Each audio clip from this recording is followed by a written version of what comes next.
Hello guys, उम्मीद करते हैं कि आप लोग अच्छे होंगे। गाइस, प्रीवियस लेक्चर में मैंने जो आपसे एक टॉपिक डिस्कस किया था वो किया था फ्रेम स्ट्रक्चर्स के बारे में, कि फ्रेम स्ट्रक्चर्स क्या होता है और किस तरह से किसी भी फ्रेम स्ट्रक्चर्स में हम लोग स्टैटिक डिटर्मिनेसी फाइंड करते हैं, और उस पर हम लोगों ने 2-3 प्रॉब्लम भी देखा था। उम्मीद करते हैं कि आप लोग को बहुत ही अच्छे से समझ में आ गया होगा, है ना। आज मैं एक नया टॉपिक डिस्कस करने वाला हूँ।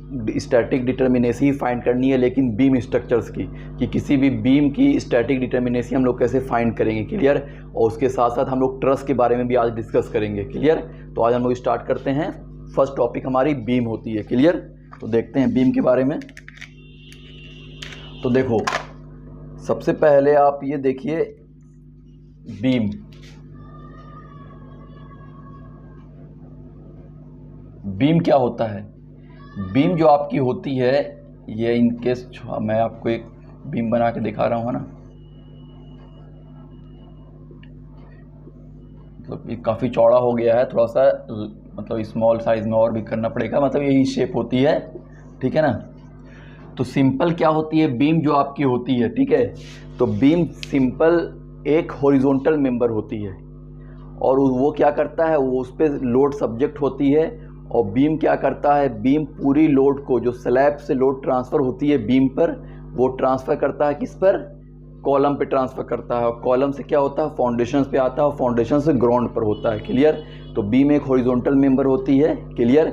और बीम में क्या होता है, बीम में बेंडिंग मोमेंट भी डेवलप्ड होता है। और बीम जब फेलियर होती है तो वो बीच से ही फेलियर हो सकती है, साइड से भी हो सकती है। तो बीम में बेंडिंग मोमेंट भी डेवलप्ड होता है, क्लियर। तो इसमें हम लोग देखेंगे कि किसी भी बीम में स्टैटिक डिटर्मिनेसी हम लोग कैसे फाइंड करते हैं। तो मैंने आपको बताया था स्टैटिक डिटर्मिनेसी, क्लियर। तो देखो, static determinacy, static determinacy, static determinacy जो होती है in the case of beam, अगर आपको फाइंड करनी है तो सबसे पहला जो स्टेप क्या होता है, तो सबसे पहला स्टेप इसमें ये होता है कि जो भी आपकी स्ट्रक्चर्स है उसको आपको कैंटिलीवर में बनाना है। मतलब पहला आपको क्या स्टेप होता है, कैंटिलीवर, मतलब फिक्स्ड। कैंटिलीवर क्या होता है, कैंटिलीवर ये होता है one and fixed other and free. आपका घर में रूम है, खिड़की है, उसमें आपने देखा होगा कि जो आपकी विंडो है या डोर है, उसमें आपने देखा होगा कि आगे तरफ छज्जा निकला रहता है ना। तो वो भी क्या है, वो एक पार्ट आपकी क्या है, फिक्स्ड है, और दूसरी पार्ट क्या है, फ्री है। तो ये क्या, it is the form of cantilever. Cantilever का डेफिनेशन ही होता है कि one and fixed other and free. जैसे हम लोग के हाथ क्या है, one and fixed other and free है, तो ये भी एक कैंटिलीवर ही का पार्ट हो गया। तो इन द केस ऑफ बीम में अगर आपको स्टैटिक डिटर्मिनेसी फाइंड करनी है तो सबसे पहला स्टेप आपको क्या फॉलो करना पड़ेगा, कि कैंटिलीवर बनाना पड़ेगा बीम को। किसी भी तरह की बीम हो गई, उसमें किसी भी तरह की सपोर्ट है, the first step is that you have to convert in the form of fixed beam, clear. आपने फिक्स्ड बीम में कन्वर्ट कर दिया। सेकंड क्या होती है, सेकंड होती है आपकी स्टैटिक डिटर्मिनेसी। जब आपको फाइंड करनी है D⁻S स्टैटिक डिटर्मिनेसी, ये होती है remove reaction minus add reaction, clear. Remove reaction minus add reaction, ये दो फार्मूला होता है जिसकी मदद से आप किसी भी बीम की स्टैटिक डिटर्मिनेसी फाइंड कर सकते हो। अब देखो कैसे, ये स्टेप मैं आपको बताऊंगा जब आपको एक प्रॉब्लम मैं करा रहा हूँ, उससे आपको आई एम सॉरी, तो इससे आपको समझ में आ जाएगा स्टैटिक डिटर्मिनेसी का, कि remove reactions minus add reactions. अब एक प्रॉब्लम हम लोग देखते हैं, क्लियर। देखो एक प्रॉब्लम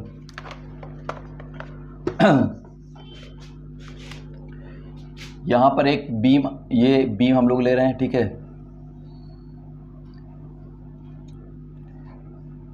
ये बीम में आपकी हिंज सपोर्ट है, और इस बीम की आपको स्टैटिक डिटर्मिनेसी फाइंड करनी है। तो सबसे पहला स्टेप है in the case of beam में, पहला स्टेप मैंने क्या बताया कि कैंटिलीवर के फॉर्म में लाना है। तो इसको कैंटिलीवर के फॉर्म में लाओ, आइदर इधर कैंटिलीवर करो या इधर कैंटिलीवर करो। चलो इधर से हम लोग करते हैं। तो इसको हम लोगों ने पहला कैंटिलीवर कर दिया। जब इसको हमें कैंटिलीवर किया, क्लियर, तो ये देखो ये हुआ, ये बचा। अब ये बताओ ये कौन सी सपोर्ट है? ये आपकी हिंज सपोर्ट है। In the case of hinge support में रिएक्शंस कितने होते हैं? इन the case of hinge support में रिएक्शंस 2 होते हैं। तो इस हिंज सपोर्ट को में कितने रिएक्शंस और ऐड करेंगे कि ये फिक्स्ड हो जाए? आपको पता है कि इन the case of fixed reaction, fixed beam में या फिक्स्ड सपोर्ट में आपको 3 रिएक्शंस होते हैं, क्लियर, और इसमें 2। तो इस हिंज सपोर्ट में अगर हम एक रिएक्शंस और ऐड करते हैं तो ये क्या हो गया? फिक्स्ड हो गया। तो इसका मतलब है कि आपने कितना रिएक्शंस ऐड किया? तो आपने एक रिएक्शंस ऐड किया यहाँ पर। तो यहाँ पे आपको लिख देना है कि ऐड 1, इसे याद रखने के लिए, ऐड 1 रिएक्शंस, क्लियर, ये हो गया। सेकंड, इस फॉर्म में लाना, मतलब इसको आपको रिमूव करना है। तो ये हिंज सपोर्ट है, इसको जब आप रिमूव, हिंज में कितने मैंने बताया था रिएक्शंस? 2 रिएक्शंस होते हैं। तो यह इसका मतलब है कि जब इसको आप हटाओगे तो आप कितना रिएक्शंस हटा रहे हो? 2 रिएक्शंस हटा रहे हो।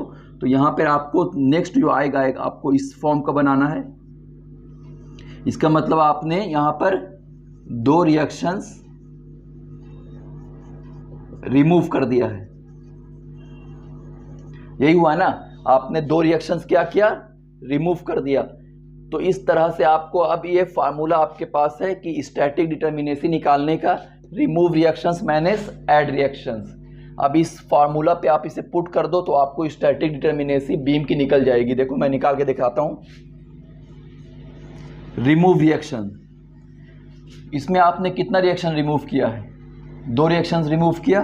तो यहाँ पर 2 माइनस कितना रिएक्शंस आपने ऐड किया? सिर्फ एक रिएक्शंस ऐड किया।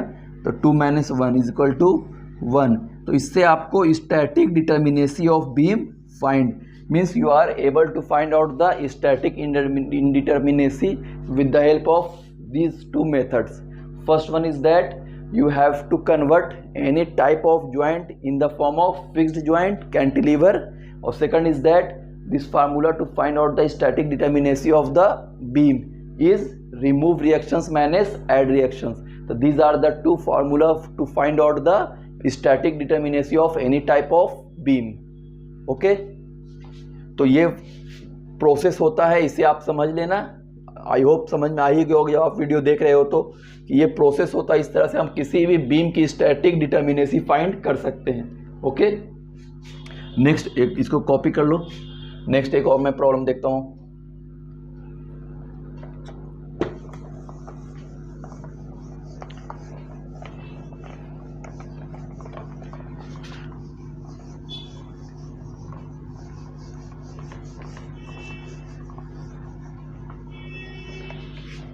एक प्रॉब्लम इस तरह का हम लोग देखते हैं ना,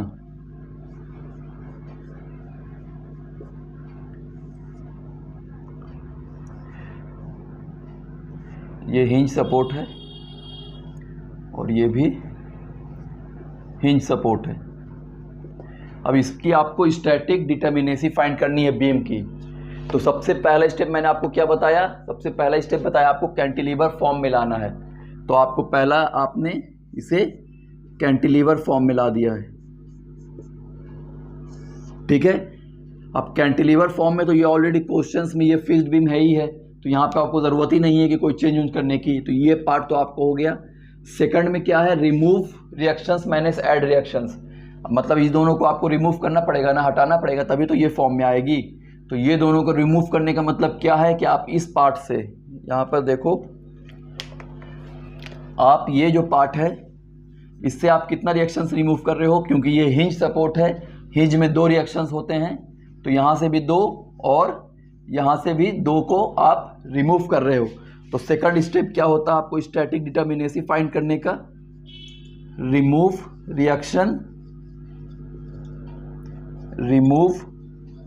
रिएक्शन माइनस ऐड रिएक्शन, यही होता है ना, remove reaction minus add reactions. मतलब कितने रिमूव रिएक्शंस आपने किया, कितना ऐड किया, यहाँ पर कितने रिमूव रिएक्शंस किया है। इस बीम को आपको ये कैंटिलीवर बीम में लाने के लिए आपने क्या किया, ये दोनों को रिमूव किया है, मतलब कितना रिमूव रिएक्शंस है, 2 + 2 = 4। क्लियर। तो 2 + 2 = 4 आपने किया, तो यहाँ पर 2 + 2 = 4। ऐड रिएक्शंस कितना किया, यहाँ पर आपने कोई भी रिएक्शंस को ऐड नहीं किया है, तो यहाँ पर 0। तो इसका मतलब इसकी स्टैटिक डिटर्मिनेसी आपकी 4 आ गई। तो these are the simple methods, एकदम सिंपल मेथड्स होता है जिससे आप स्टैटिक डिटर्मिनेसी फाइंड कर सकते हो। ये आप पे डिपेंड करता है कि आप इसे कितना अच्छी तरह से कॉप अप कर रहे हो, समझ रहे हो। अगर समझोगे अच्छी तरह से तो बहुत ही ईजी है, नहीं समझने से कोई भी चीज़ हार्ड होती है। मैं बहुत अच्छा ट्रिक है, बहुत ही छोटा है, एग्ज़ाम में भी आप बना सकते हो। गेट का एग्ज़ाम दो आप, एक सेमेस्टर के एग्ज़ाम दो, आराम से इजी वे में। बहुत ही अच्छा मेथड होता है जिससे आप किसी भी बीम की स्टैटिक डिटर्मिनेसी फाइंड कर सकते हो। ओके, तो ये आई होप ये भी आपको समझ में आ गया होगा। 2 सेकंड प्रॉब्लम मैंने किया आपके साथ। ओके, तो बीम का क्लियर हो गया है कि किसी भी बीम में स्टैटिक डिटर्मिनेसी कैसे फाइंड करनी है। बस 2 चीज़ आपको याद रखनी है। फर्स्ट याद रखनी है कि सबसे पहले जो आपको बीम है उसे क्या बनाना है, कैंटिलीवर के फॉर्म में बनाना है। ओके, और सेकंड क्या करना है, तो second remove reaction manage add reactions करना है। आपको देखना है कि कौन सी सपोर्ट को हम लोग रिमूव कर रहे हैं, कौन सी सपोर्ट को ऐड कर रहे हैं, कि फिक्स्ड बन रहा है, उसके अकॉर्डिंग आपको माइंड में रखना है और वैल्यू पुट करनी है, आपके पास आंसर आ जाएगी। ओके, अब नेक्स्ट हम लोग देखते हैं ट्रस के बारे में। ये आप समझ में आ गया, इसको देख सकते हो, स्क्रीनशॉट ले सकते हो आप, है ना।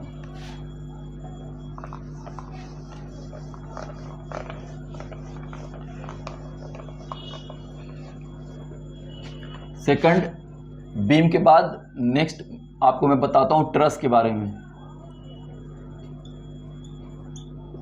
ट्रस क्या चीज होती है। ट्रस सिंपल याद रखना, ट्रस में जो होता है फर्स्ट ये चीज, ट्रस में पहला पॉइंट ये होता है कि ट्रस की जो ज्वाइंट होती है वो क्या होती है, पिन ज्वाइंट। पिन ज्वाइंट का मतलब क्या हुआ, पिन ज्वाइंट का मतलब होता है हिंज, मतलब हिंज ज्वाइंट होती है ट्रस की ज्वाइंट। और सेकंड, ट्रस में जो मेंबर यूज करते हैं हम लोग वो क्या होता है, tie member.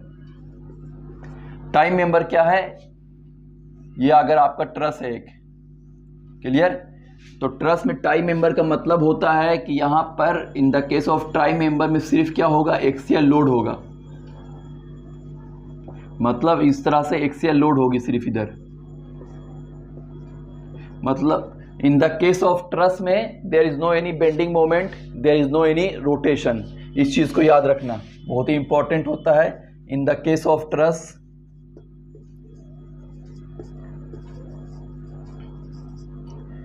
In the case of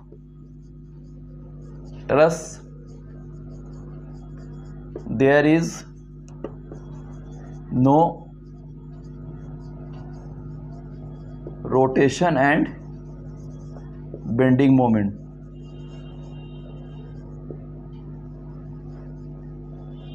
Only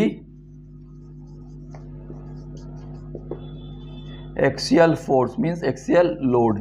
इस चीज को याद रखना ट्रस केस में। कि अगर आपसे कोई पूछता है कि what is the difference between truss and beam, the simple way is that truss और बीम में सबसे बड़ा डिफरेंस ये होता है कि ट्रस में क्या होती है, सिर्फ और सिर्फ एक्सियल फोर्स होती है।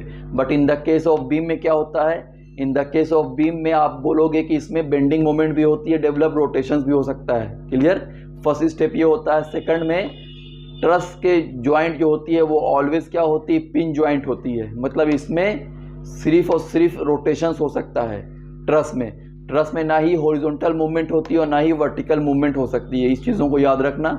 तो इस तरह से आप समझ सकते हो और बता सकते हो कि और ट्रस मेंबर, ट्रस जो भी ट्रस बनाते हो, जैसे ट्रस ब्रिज, हावड़ा ब्रिज है, तो हावड़ा ब्रिज में आप देखोगे जो टाई मेंबर होती है उसमें यूज़ की जाती है ट्रस में। और टाई मेंबर में एक खूबी क्या होती है, सिर्फ उसमें एक्सियल लोड होती है।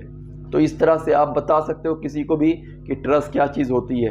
अब हम लोग देखेंगे कि किसी भी ट्रस में किस तरह से हम लोग स्टैटिक डिटर्मिनेसी फाइंड कर सकते हैं। ओके, तो एक सिंपल सा इसे आप देख लो पहले, है ना।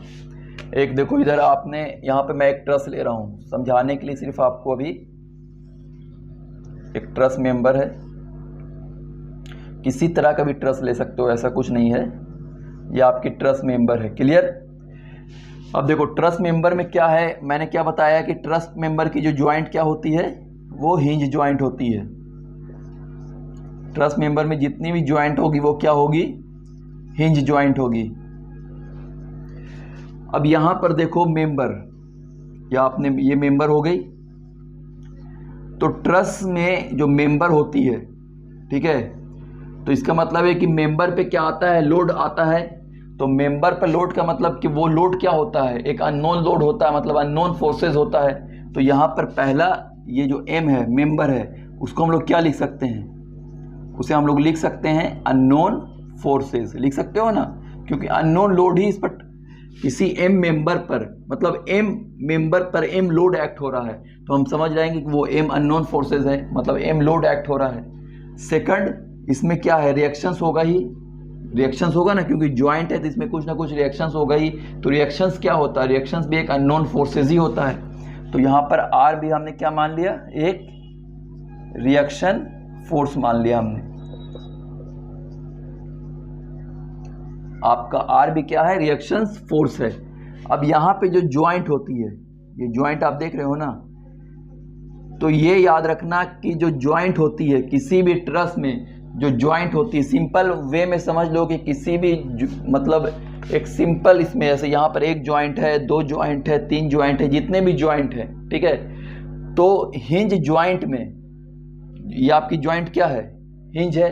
तो जब हिंज ज्वाइंट में दो रिएक्शंस होगा, हिंज ज्वाइंट में क्या होगा, यहाँ पे आप लिख सकते हो कि जब हिंज ज्वाइंट में दो रिएक्शंस होगा, तो अननोन ज्वाइंट में क्या, कितने रिएक्शंस होंगे, 2J हो सकता है ना, 2J हो सकता है ना, क्योंकि यहां पर बहुत सारा ज्वाइंट हो सकता है ना। तो जब किसी एक सपोर्ट पर, एक इस पर आपको दो ज्वाइंट है, मतलब एक ज्वाइंट पर दो रिएक्शंस आ रहा है, इसमें आ रहा है ना, एक हॉरिजॉन्टल होगी, एक वर्टिकल होगी।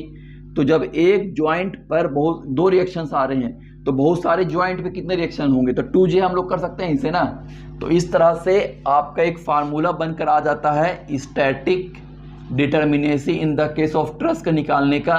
यहाँ पे क्या है, एम भी अननोन फोर्सेज मैंने बताया जो लोड के फॉर्म में है, आर भी क्या है, ये भी एक अननोन फोर्सेज है जो रिएक्शंस के इसमें है। तो दोनों अननोन फोर्स मतलब एम प्लस आर, तो यहाँ पे मैंने एम प्लस आर कर दिया, और माइनस 2J, ये J क्या है, ये ज्वाइंट है, जो अलग अलग ज्वाइंट पर, क्योंकि एक मैंने ये इस चीज़ को आपको अभी क्लियर कर दिया है कि एक ज्वाइंट पे जब दो रिएक्शन है तो बहुत सारे ज्वाइंट पे क्या होगा, 2J हो जाएगा। तो m plus r minus 2J, तो ये फार्मूला होता है जिससे आप किसी भी ट्रस की स्टैटिक डिटर्मिनेसी फाइंड कर सकते हो। सिंपल वे में ये समझ लेना कि एक फार्मूला होता है ds बराबर m plus r minus 2J। अगर आपसे क्वेश्चन आता है कि find the static determinacy for the truss, तो आपको डायरेक्टली ये फार्मूला याद रखना है, m plus r minus 2J, जहां पर m क्या है, m आपकी मेंबर है, r क्या है, r आपकी रिएक्शन है, और j इज द ज्वाइंट। तो इस तरह से आप फाइंड कर सकते हो किसी भी फ्रेम की, किसी भी ट्रस की अगर आपको स्टैटिक डिटर्मिनेसी फाइंड करनी है, तो these are the methods to find out the static determinacy of any type of truss. Formula is m plus r minus 2J, where m is the member, r is the unknown force and J is the joint. I already cleared from where it come, m plus r and 2J here. Clear? तो इस तरह से आप समझ लो कि किस तरह से चीज़ें आपको समझ में, मतलब चीज़ें आपके सामने, इस चीज़ को अगर आपसे कोई पूछ सकता है कि m plus r minus 2J कैसे बना, तो आप, मैंने इसीलिए क्लियर कर दिया कि m plus R J minus 2J किस तरह से बना, आप किसी को डिस्क्राइब कर सकते हो, क्योंकि किसी चीज़ को भी डेप्थ में पढ़ोगे तो नॉलेज ज़्यादा होगा और उसके साथ साथ आपको याद भी रहेगा। ठीक है, डायरेक्टली सिर्फ ये रटोगे तो उससे कोई फ़ायदा नहीं है। चीज़ों को रटने से ज़्यादा समझने की कैपेसिटी करो, जब चीज़ें आप समझोगे तो ज़्यादा चीज़ें आपके पास याद रहेगा। क्लियर? इसमें हम लोग प्रॉब्लम करते हैं, ये समझ गए ना, इसे अब रब कर रहा हूँ मैं।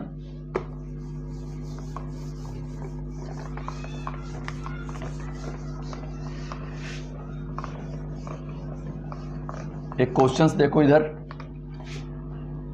सिंपल सा एक क्वेश्चंस हम लोग देखते हैं, ठीक है। ये आपकी हिंज जॉइंट है,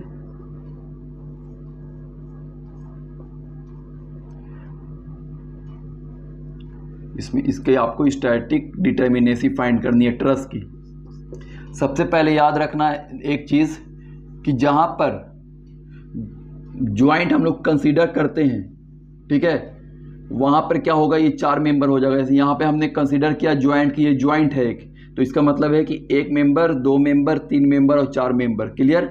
अगर इस चीज़ों को हम लोग ज्वाइंट नहीं मान रहे, इस तरह से है ये, क्लियर, तो ये फिर क्या हो जाएगा, सिर्फ ये 1 मेंबर और ये दोनों, ये पूरी 1 मेंबर, ये आपकी 2 मेंबर, ये आप पे डिपेंड है। लेकिन इस क्वेश्चंस में जो दिया हुआ है ये ज्वाइंट दिया हुआ है इधर, तो इसका मतलब यहाँ पर 4 मेंबर आपके पास है। तो आपके पास फार्मूला क्या, स्टैटिक डिटर्मिनेसी निकालने का, m plus r minus 2j, m plus r minus 2j। तो m प्लस m क्या आपका यहाँ पे मेंबर हो गया। तो यहाँ पे मेंबर कितने हैं आप खुद देख लो, मैं पेन चेंज करके आपको दिखाऊंगा तो ज़्यादा सही रहेगा ना। यहाँ पे फर्स्ट मेंबर ये, सेकंड मेंबर सब टाइम मेंबर है, 3, 4, 5, 6, 7 एंड 8। तो यहाँ पर मेंबर क्या हो गया, 8 हो गया। रिएक्शंस कितने हैं यहाँ पर, कितने रिएक्शंस होंगे यहाँ पर, 2 रिएक्शंस इसमें भी होंगे, 2 रिएक्शंस इसमें भी होंगे। 2 + 2 क्या हो गया, 4।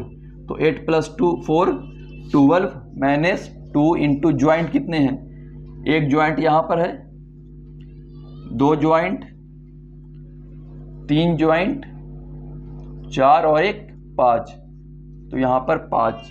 तो इस तरह से 8 + 4 12 minus 10 means static determinacy of this truss is 2।